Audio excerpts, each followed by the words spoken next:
नमस्कार, मी गुरुराज. न्यूज अनकटच्या बातमीपत्रात आपलं स्वागत. बातमीपत्राला सुरुवात करण्याआधी नजर टाकूयात हेडलाईन्सवर. शिंदे सेनेला नगर विकास खात्यासह एकूण 13 मंत्रिपदं मिळण्याची शक्यता.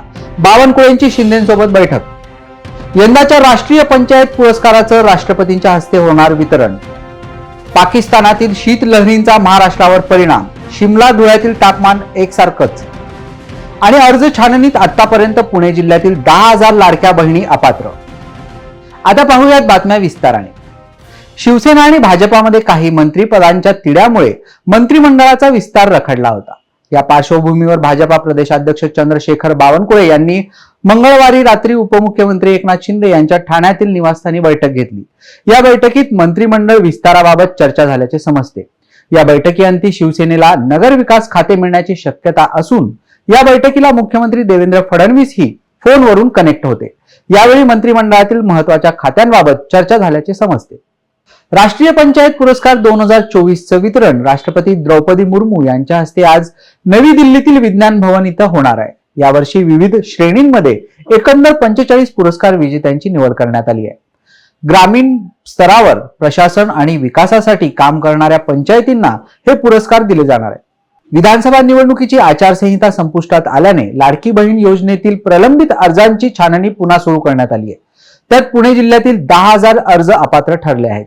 एकूण अर्जदारांपैकी 69,175 अर्जदारांची आधार संलग्नता तपासणी बाकी असून आतापर्यंत जिल्ह्यातील 20,84,364 महिलांना लाभ मिळाला आहे. या योजनेसाठी 15 ऑक्टोबर पर्यंत जिल्ह्यातून 21 लाखांहून अधिक अर्ज दाखल झाले होते. आचारसंहिता जाहीर झाल्याने अर्जांची छाननी बाकी होती, ती आता सुरू करण्यात आली आहे. महायुती सरकारचे मुख्यमंत्री, 2 उपमुख्यमंत्री आणि 288 आमदारांचा शपथविधी पार पडल्यानंतर आता राजकीय वर्तुळाला मंत्रिमंडळ विस्ताराचे वेध लागले आहेत. शिवसेना आणि भाजपामध्ये सुरुवातीपासूनच गृहमंत्री पदाचा तिढा असताना आता मर्यादित खाती मिळणार असल्याने मंत्रिपदी कोणाला संधी द्यायची यावरून एकनाथ शिंदे यांच्या समोर पेच निर्माण झालाय. या पार्श्वभूमीवर एकनाथ शिंदे यांनी आपल्या 57 आमदारापैकी जास्तीत जास्त आमदारांना मंत्रिपदाची संधी देण्यासाठी एक वेगळाच पॅटर्न अंमलात आणायचं ठरवल्याची माहिती समोर आली आहे. त्यानुसार आता शिवसेनेच्या आमदारांना फिरती मंत्रिपदे दिली जाऊ शकतात. फेंगल चक्रीवादळाचा परिणाम आता पूर्णपणे विरला असून देशभरामध्ये थंडीचा कडाका वाढताना दिसत आहे. देशातील उत्तरेकडे असणाऱ्या पर्वतीय राज्यांसमवेत मैदानी क्षेत्रांमध्ये ही तापमानात घट नोंदवण्यात येत असून इथून वाहणाऱ्या शीतलहरींनी देश व्यापण्यास सुरुवात केली आहे. महाराष्ट्रात प्रामुख्याने उत्तरेकडील क्षेत्रामध्ये किमान तापमान 8 अंश सेल्सिअसवर पोहोचल्यामुळे इथला गारठा कमालीचा वाढला असून धुळ्यात मंगळवारी तापमानाचा आकडा 4 अंश सेल्सिअस इतक्या निचांकी पातळीवर आल्यानं तिथे हिमाचल प्रदेशातील शिमल्यामध्ये दिवसा जाणवणारं तापमान एकसारखंच असल्याचं आढळून आलंय. बातमीपत्रात वेळ झाली छोट्याशा विश्रांतीची. पाहत रहा न्यूज अनकट. ऐतिहासिक वारसा लाभलेला मराठ मुलूक महाराष्ट्र. या महाराष्ट्राला विविध रंगी छटा आहेत. साहित्य, कला, पर्यटन, नृत्य, भाषा, संत परंपरा अशा विविधतेने तो नटलेला आहे. हीच गौरवशाली विविधता जपत स्वरंग मराठी केवळ महाराष्ट्राच्या सांस्कृतिक संहितेपुरते मर्यादित न राहता समकालीन नवकल्पनांवर आधारित कार्यक्रमांद्वारे मराठी मनोरंजन विश्वात स्वतःची एक अनोखी जागा निर्माण करत आहेत. मराठी मनोरंजन क्षेत्रातील उत्तम दिग्दर्शक, लेखक आणि निर्मात्यांच्या प्रतिभेचा पुरेपूर वापर करून मनोरंजनाचा आगळा वेगळा रंग उधळण्यास आम्ही सज्ज आहोत. स्वरंग मराठीचे उद्दिष्ट मराठी मनोरंजन क्षेत्रामध्ये मनोरंजनाची वहिवाट सोडून, रूढीवादी पद्धती तोडून मनोरंजनाचा समृद्ध अनुभव प्रदान करून देण्याचा आहे. म्हणूनच यात विविध पद्धतीचे मनोरंजक आणि माहितीपूर्ण कार्यक्रम स्वरंग मराठीवर बघता येतील. शेवटी एकच, धकाधकीच्या जीवनात धांगडधिंगा करण्यापेक्षा बसूया, हसूया, गाऊया, जगूया. नाती गोती श्रावण मोती गावामधले जीवंत रंग. नाती गोती श्रावण मोती गावामधले जीवंत रंग. चला जोडूया, चला पाहूया, जशी संस्कृती तसा स्वरंग. विश्रांतीनंतर पाहूयात उर्वरित बातमीपत्र. महाराष्ट्राची कुलस्वामिनी तुळजाभवानी देवीच्या मंदिराला लवकरच पुरातन झळाळी लाभणार असून मंदिराच्या जीर्णोद्धाराचे काम सध्या वेगाने सुरू आहे. भाविक आणि पुजारी बांधवांची गैरसोय होणार नाही याची काळजी घेऊन नियोजित केलेलं काम वेळेत पूर्ण करण्याच्या सूचना देण्यात आल्या आहेत. हजारो वर्षांचा आध्यात्मिक आणि सांस्कृतिक वारसा असलेल्या तुळजाभवानी देवीच्या मंदिरासह मंदिर परिसरातील उपदेवतांच्या मंदिरांनाही प्राचीन गतवैभवाचे रूप मिळणार असल्याची माहिती आमदार राणा जगजित सिंह पाटील यांनी दिली आहे. जालना शहरातील कुंडलिका सीना नदीपात्रातील अतिक्रमण हटावसाठी सामाजिक संघटना आक्रमक झाल्या आहेत.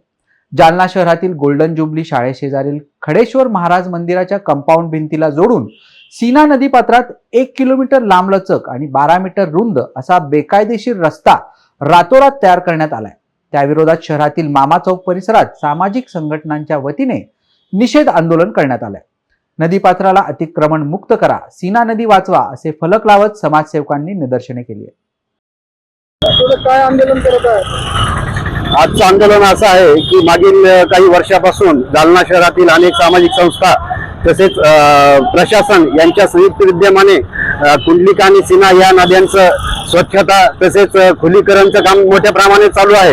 हे सर्व काम चालू असताना अतिशय दुर्दैवानं असं सांगावं लागतंय की या दोन्ही नद्यामध्ये मोठ्या प्रमाणामध्ये अतिक्रमण होत आहे.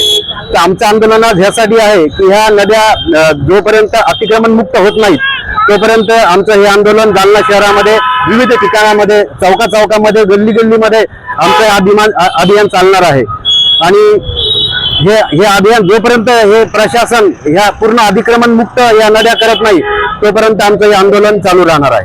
कशा प्रकारे आंदोलन करत आहे? आम्ही लोकांमध्ये जनजागरण करण्याचा प्रयत्न करतोय.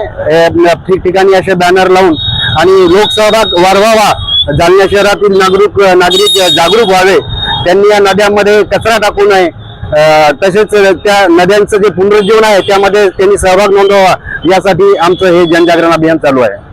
काय नाव आपलं? मी संजय देशपांडे, सृष्टी फाउंडेशन. भंडाऱ्यात होमगार्ड आणि नागरी संरक्षण दलाचा 78वा वर्धापन दिन साजरा करण्यात आलाय. महाराष्ट्र राज्य पोलिसांच्या खांद्याला खांदा लावून होमगार्ड सैनिक सुद्धा नागरिकांच्या सुरक्षिततेसाठी जीवाची पर्वा न करता सदैव तत्परतेने कार्य करत असतात. म्हणून नागरिकांनी होमगार्ड बंधू भगिनींना योग्य सहकार्य करावे असे प्रतिपादन जिल्हा प्रशिक्षण केंद्र होमगार्ड भंडाऱ्याचे प्रभारी केंद्र नायक रवींद्र रघाताटे यांनी केलंय. यावेळी शहरातील जिल्हा कवायत मैदान ते त्रिमूर्ती चौक ते पोलीस मुख्यालय ग्राउंड पर्यंत रूट मार्च करून कार्यक्रमाचा समारोप करण्यात आला. बातमीपत्रात वेळ झाली छोट्याशा विश्रांतीची. पाहत रहा न्यूज अनकट. ऐतिहासिक वारसा लाभलेला मराठ मुलूक महाराष्ट्र. या महाराष्ट्राला विविध रंगी छटा आहेत. साहित्य, कला, पर्यटन, नृत्य, भाषा, संत परंपरा अशा विविधतेने तो नटलेला आहे. हीच गौरवशाली विविधता जपत सुवरंग मराठी केवळ महाराष्ट्राच्या सांस्कृतिक संहितेपुरते मर्यादित न राहता समकालीन नवकल्पनांवर आधारित कार्यक्रमांद्वारे मराठी मनोरंजन विश्वात स्वतःची एक अनोखी जागा निर्माण करत आहेत. मराठी मनोरंजन क्षेत्रातील उत्तम दिग्दर्शक, लेखक आणि निर्मात्यांच्या प्रतिभेचा पुरेपूर वापर करून मनोरंजनाचा आगळा वेगळा रंग उधळण्यास आम्ही सज्ज आहोत. स्वरंग मराठीचे उद्दिष्ट मराठी मनोरंजन क्षेत्रामध्ये मनोरंजनाची वहिवाट सोडून रूढीवादी पद्धती तोडून मनोरंजनाचा समृद्ध अनुभव प्रदान करून देण्याचा आहे. म्हणूनच यात विविध पद्धतीचे मनोरंजक आणि माहितीपूर्ण कार्यक्रम स्वरंग मराठीवर बघता येतील. शेवटी एकच, धकाधकीच्या जीवनात धांगडधिंगा करण्यापेक्षा बसूया, हसूया, गाऊया, जगूया. नाती गोती श्रावण मोती गावामधले जिवंत रंग. नाती गोती श्रावण मोती गावामधले जिवंत रंग. चला जोडूया, चला पाहूया, जशी संस्कृती तसा स्वरंग. विश्रांतीनंतर पाहूयात उर्वरित बातमीपत्र. लॉरी ऑपरेटर्स असोसिएशनचा प्रचंड विरोध असताना अखेर आजपासून कोल्हापुरातील कागल इथल्या महाराष्ट्र कर्नाटक सीमेवरील नवीन सीमा तपासणी नाका सुरू करण्यात आलाय. शासन नियुक्त ठेकेदारांकडून हा तपासणी नाका सुरू करण्यात आला असून या तपासणी नाक्याला कोल्हापूर जिल्ह्यातील अवजड वाहनधारकांची संघटना असलेल्या लॉरी ऑपरेटर्स असोसिएशनचा प्रचंड विरोध असल्याने पोलीस बंदोबस्तात हा नाका सुरू आहे. दरम्यान या परिसरात जमावबंदीचे आदेश लागू असल्याने 12 डिसेंबर नंतर या विरोधात तीव्र आंदोलन छेडणार असल्याचं सांगत कोणत्याही परिस्थितीत सर्व मार्ग वापरून हा तपासणी नाका बंद पाडणार असल्याचा इशारा लॉरी ऑपरेटर्सने दिलाय.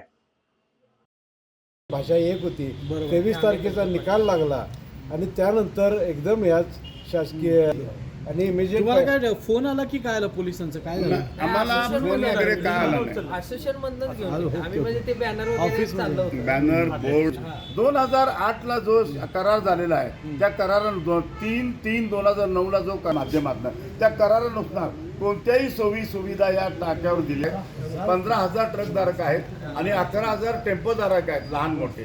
सगळ्यांच्यावर अन्याय आहे. 30,000च्या आसपास आहे 15 ते 25 दरम्यान. शासन आल्यावर आम्हाला एक गिफ्ट दिले शासन. मी मुद्दा परळीच्या नाथ रोडवरील श्री वैद्यनाथ औद्योगिक वसाहतीत उद्योजक आणि वैद्यनाथ अर्बन बँकेचे माजी चेअरमन विकासराव डुबे यांचे चिरंजीव अमोल डुबे यांचं कारमधून आलेल्या चौघांनी बंदुकीच्या धाकावर अपहरण केलंय.